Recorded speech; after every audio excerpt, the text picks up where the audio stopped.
Suatu hari, saat kota Madinah sedang dalam suasana aman dan tenang, terlihat dari tempat ketinggian di pinggir kota debu tebal yang mengepul ke udara.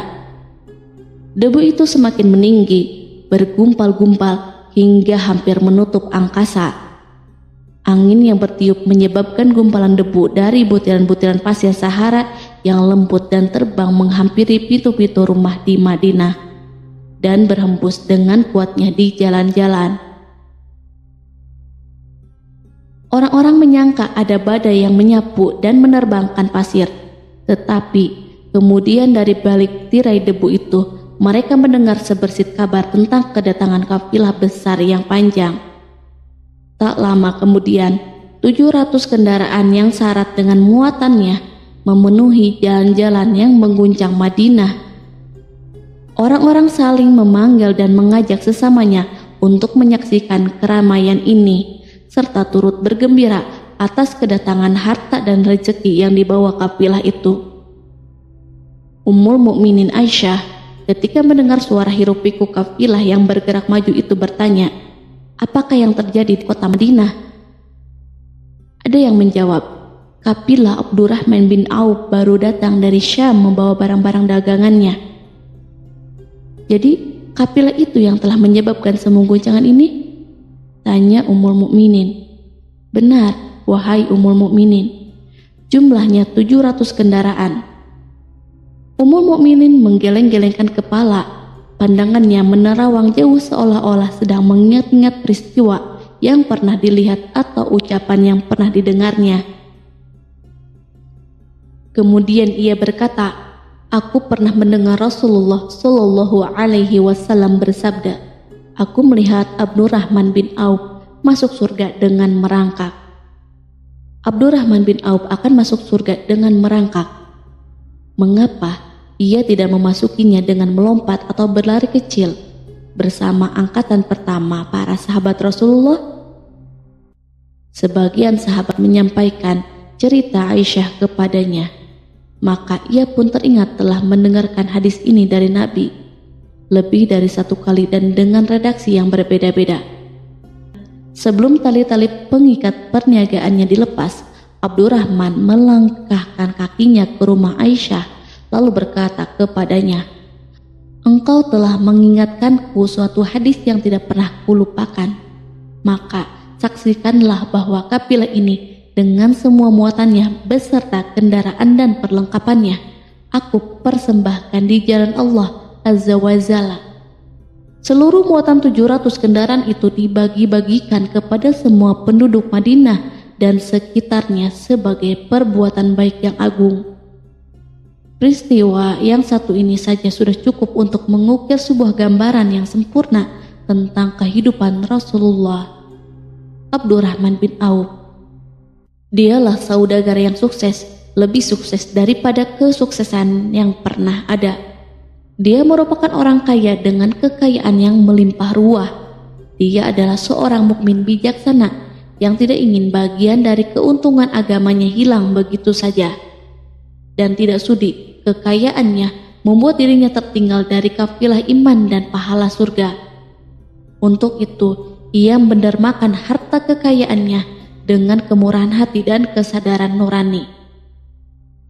Sebelum saya melanjutkan, dimohon kepada pemirsa untuk menonton video ini sampai selesai supaya tidak ada kesalahpahaman dalam memahami isi cerita, serta mohon bantu channel ini supaya semakin berkembang dengan cara subscribe dan tinggalkan like serta komen positifnya. Semoga apa yang dilakukan pemirsa bernilai pahala. Abdurrahman bin Auf adalah salah seorang dari 8 orang yang lebih awal masuk Islam.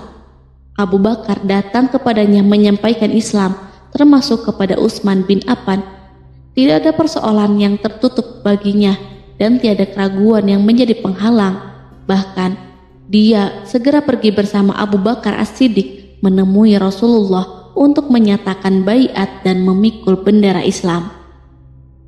Sejak menganut Islam sampai berpulang ke rahmatullah dalam usia 75 tahun, ia selalu menjadi teladan yang cemerlang sebagai seorang mukmin yang besar. Hal ini menyebabkan Nabi memasukkannya dalam 10 orang yang telah diberi kabar gembira sebagai ahli surga. Umar radhiyallahu anhu mengangkatnya sebagai anggota majelis syuro yang terdiri dari 6 orang yang merupakan calon khalifah yang akan dipilih sebagai penggantinya. Kala itu Umar berpesan, Rasulullah wafat dalam keadaan ridho kepada mereka. Cepatnya Abdurrahman masuk Islam telah menyebabkan dirinya harus mengalami penganiayaan dan penindasan dari Quraisy. Ketika Nabi Muhammad SAW memerintahkan para sahabatnya hijrah ke Habasyah, Abdurrahman bin Auf pun ikut berhijrah. Ia kemudian kembali lagi ke Mekah, lalu hijrah untuk kali kedua ke Habasyah, dan selanjutnya hijrah ke Madinah.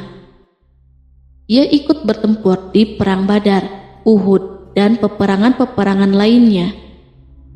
Keuntungannya dalam perniagaan sangat besar hingga mencapai batas yang membuat dirinya sendiri merasa takjub dan heran, sehingga ia berkata, "Sungguh, aku melihat diriku ini seandainya mengangkat batu, niscaya kutemukan emas dan perak di bawahnya." Perniagaan Abdurrahman bin Auf bukanlah jenis perdagangan yang tercela maupun monopoli. Bahkan ia sendiri bukanlah orang yang berlomba-lomba untuk mengumpulkan harta atas dorongan agar menjadi orang kaya. Sekali-kali bukan itu, melainkan suatu amal dan kewajiban yang keberhasilannya akan menambah kedekatan jiwa kepada Allah dan berkorban di jalannya. Abdurrahman bin Auf seorang yang kuat emosi jiwanya, di mana ia menemukan kepuasan emosinya itu dalam amal yang mulia.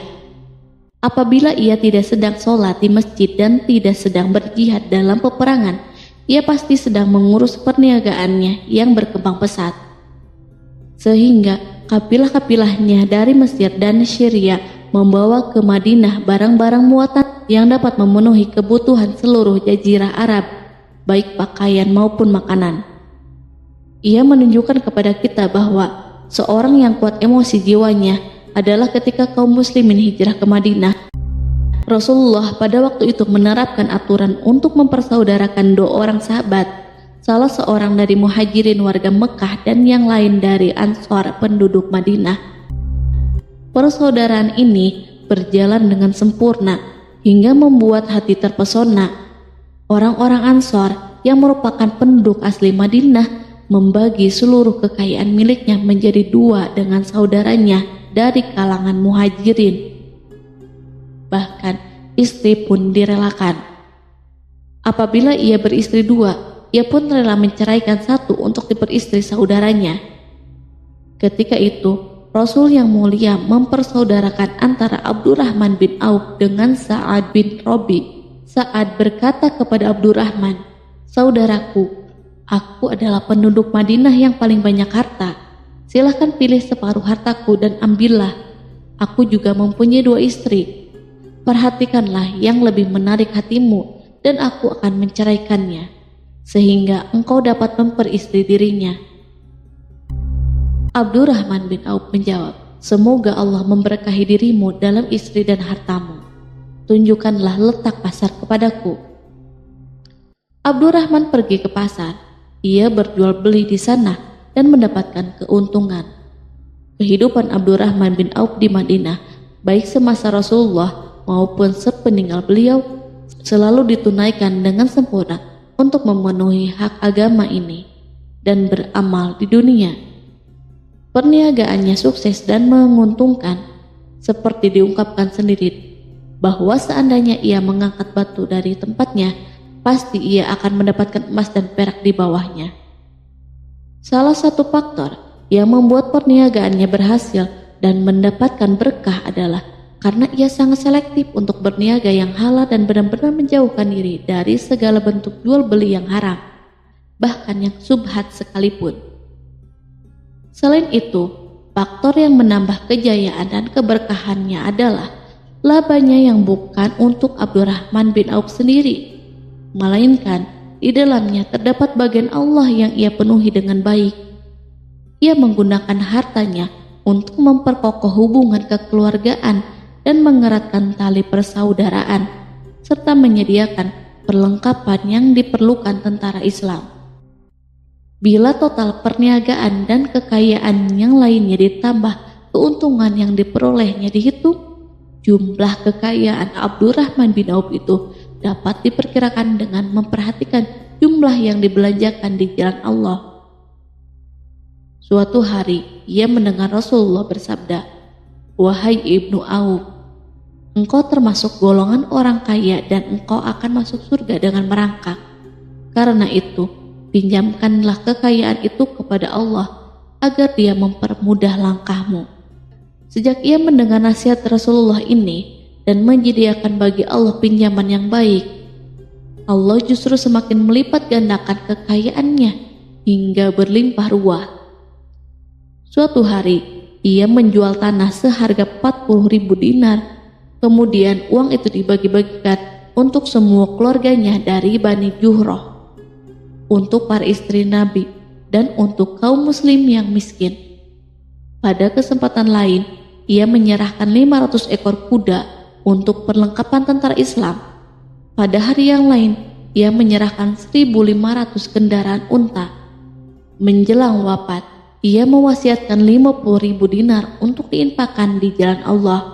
Ia juga berwasiat bagi setiap orang yang ikut perang Badar dan masih hidup, masing-masing mendapat 400 dinar. Hingga Utsman bin Affan juga mengambil bagian dari wasiat itu, meskipun termasuk orang kaya. Ia berkata, harta Abdurrahman bin Auf halal lagi bersih, dan memakan harta itu membawa keselamatan dan keberkahan. Ibnu Auf adalah seorang yang mengendalikan hartanya, bukan dikendalikan oleh hartanya. Sebagai buktinya, ia tidak mau celaka dengan mengumpulkan dan tidak menyimpannya. Bahkan ia mengumpulkannya dengan tetap merendahkan hati dan dari jalan yang halal. Kemudian, harta itu tidak ia nikmati untuk kepentingannya sendiri, melainkan untuk dinikmati bersama keluarga, kerabat, rekan-rekan, dan masyarakat seluruhnya.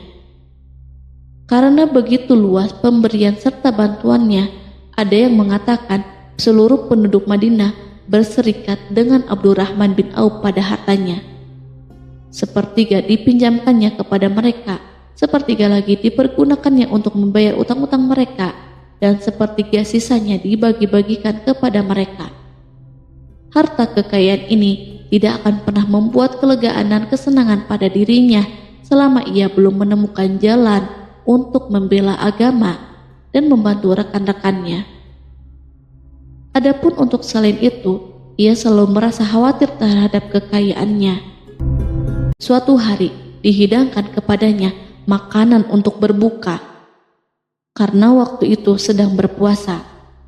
Ketika pandangannya tertuju pada hidangan tersebut, selera makannya pun bangkit. Namun ia justru menangis sambil berkata, "Mus'ab bin Umair telah gugur sebagai syahid, dan ia jauh lebih baik daripada aku. Ia hanya mendapatkan kapan sehelai kain yang jika ditutupkan ke kepalanya maka kelihatan kakinya, dan jika ditutupkan ke kedua kakinya terbukalah kepalanya. Demikianlah pula Hamzah yang jauh lebih baik daripada aku. Ia pun gugur syahid, dan saat akan dikuburkan hanya mendapatkan sehelai selendang. Dunia telah dihamparkan kepada kami seluas-luasnya, dan hasil sebanyak-banyaknya telah diberikan kepada kami. Sungguh, kami khawatir bila pahala kebaikan kami telah disegerakan balasannya di dunia." Pada peristiwa lain, sebagian sahabat berkumpul bersamanya menghadapi jamuan makan di rumahnya. Tak lama setelah makanan diletakkan di hadapan mereka, Abdurrahman menangis, sehingga rekan-rekannya bertanya, "Apa yang membuatmu menangis?" Ia pun menjawab, "Rasulullah telah wafat, dan semasa hidupnya beliau beserta keluarganya tidak pernah merasakan kenyang makan roti gandum. Apa harapan kita apabila dipanjangkan usia tetapi tidak menambah kebaikan bagi kita?" Demikianlah kekayaannya yang melimpah itu sedikit pun tidak membangkitkan kesombongan dan takabur dalam dirinya. Bahkan orang-orang mengatakan tentang dirinya, seandainya seorang asing yang belum pernah mengenalnya kebetulan melihatnya sedang duduk bersama budak-budaknya, niscaya ia tidak akan bisa membedakan di antara mereka. Tetapi bila seorang asing itu mengenal satu saja sisi jihad Ibnu Auf dan ujian yang dihadapinya, ia pasti langsung mengetahui siapa dia. Misalnya, ia mengetahui bahwa di badannya terdapat 20 bekas luka di perang Uhud dan bahwa salah satu dari bekas luka itu meninggalkan cacat pincang yang tidak sembuh-sembuh pada salah satu kakinya. Contoh lain, beberapa gigi seringnya rontok di perang Uhud yang menyebabkan kecedalan yang jelas pada ucapannya. Saat orang asing itu tahu salah satu sisi ini, ia pasti menyadari bahwa laki-laki yang berperawakan tinggi dengan wajah berseri, kulit halus, pincang dan cedal sebagai tanda jasa dari perang Uhud. Itulah orang yang bernama Abdurrahman bin Auf. Semoga Allah ridho kepadanya dan ia pun ridho kepada Allah. Kita sudah terbiasa memperhatikan tabiat manusia bahwa harta kekayaan itu biasanya menyebabkan seseorang terlalu gandrung untuk memiliki pengaruh guna melindungi kekayaan mereka dan melipat gandakan pengaruh itu, selain untuk memuaskan nafsu demi kebanggaan dan kepuasan pribadi. Semua ini merupakan sifat yang bisa dibangkitkan oleh kekayaan, tetapi bila kita melihat Abdurrahman bin Auf dengan kekayaan yang melimpah, kita akan menemukan manusia ajaib yang sanggup menguasai watak dasar manusia dalam bidang ini dan melangkahinya ke puncak ketinggian yang istimewa.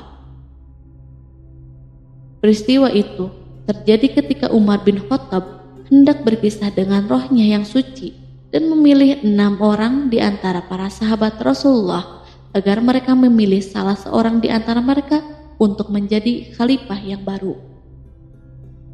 Pada waktu itu, semua jari menunjuk ke Ibnu Auf, bahkan sebagian sahabat telah menegaskan bahwa dialah orang yang lebih berhak menjadi khalifah di antara 6 orang itu.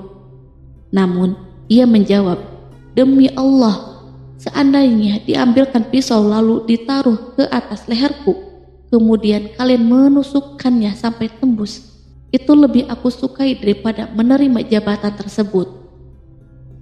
Demikianlah saat awal 6 orang terpilih itu mengadakan pertemuan untuk memilih salah seorang di antara mereka untuk menjadi khalifah yang akan menggantikan Al-Faruq, Umar bin Khattab. Abdurrahman bin Auf telah menyatakan kepada rekan-rekannya bahwa ia telah melepaskan haknya yang dilimpahkan Umar kepadanya sebagai salah seorang dari 6 calon yang akan dipilih menjadi khalifah. Dengan demikian, kewajiban mereka untuk melakukan pemilihan itu terbatas di antara mereka berlima saja. Sikap juhudnya terhadap pangkat jabatan ini dengan cepat telah menempatkan dirinya sebagai hakim di antara 5 orang tokoh terkemuka itu. Mereka menerima dengan senang hati agar Abdurrahman bin Auf menetapkan pilihan khalifah itu terhadap salah seorang di antara mereka berlima. Ali mengatakan, "Aku pernah mendengar Rasulullah menyipatimu bahwa engkau adalah orang yang dipercaya oleh penduduk langit dan dipercaya pula oleh penduduk bumi." Ibnu Auf akhirnya memilih Utsman bin Affan untuk jabatan khalifah dan yang lainnya pun menyetujui pilihannya. Itulah hakikat seorang laki-laki yang kaya raya dalam Islam. Apakah Anda telah memperhatikan bagaimana Islam telah mengangkat dirinya jauh di atas kekayaan dengan segala godaan dan penyesatannya itu, dan bagaimana ia menempa kepribadiannya dengan sebaik-baiknya? Pada tahun 32 Hijriah, tubuhnya berpisah dengan rohnya. Ummul Mukminin Aisyah ingin memberinya kemuliaan khusus yang tidak diberikan kepada orang lain, dengan memberikan usulan kepadanya ketika ia masih terbaring di ranjang menuju kematian agar bersedia dikuburkan di pekarangan rumahnya berdekatan dengan Rasulullah, Abu Bakar, dan Umar. Namun, ia memang seorang muslim yang telah dididik Islam dengan sebaik-baiknya, sehingga merasa malu bila dirinya diangkat dan disandingkan dalam kedudukan tersebut. Selain itu, ia telah membuat janji dan ikrar yang kuat dengan Utsman bin Maz'un, yakni jika salah seorang di antara mereka meninggal sesudah yang lain, hendaklah ia dikuburkan di dekat sahabatnya itu. Saat rohnya bersiap-siap memulai perjalanan yang baru, air matanya meleleh, sedangkan lidahnya bergerak-gerak mengucapkan kata-kata, "Aku khawatir dipisahkan dari sahabat-sahabatku karena kekayaanku yang melimpah ruah." Namun, ketenangan dari Allah segera menyelimutinya. Lalu senyuman tipis menghiasi wajahnya disebabkan suka memberi cahaya dan kebahagiaan yang menenteramkan jiwa. Ia memasang telinganya untuk menangkap sesuatu, seolah-olah ada suara yang lembut, merdu yang datang mendekat. Ia sedang mengenang kebenaran sabda Rasulullah yang pernah beliau ucapkan, "Abdurrahman bin Auf di dalam surga." Ia barangkali juga sedang mendengarkan janji Allah dalam kitabnya. Orang yang menginfakkan hartanya di jalan Allah, kemudian tidak mengiringi apa yang dia infakkan itu dengan menyebut-nyebutnya dan menyakiti perasaan penerima, mereka memperoleh pahala di sisi Rob mereka. Tak ada rasa takut pada mereka dan mereka tidak bersedih hati. Quran Surat Al-Baqarah ayat 262.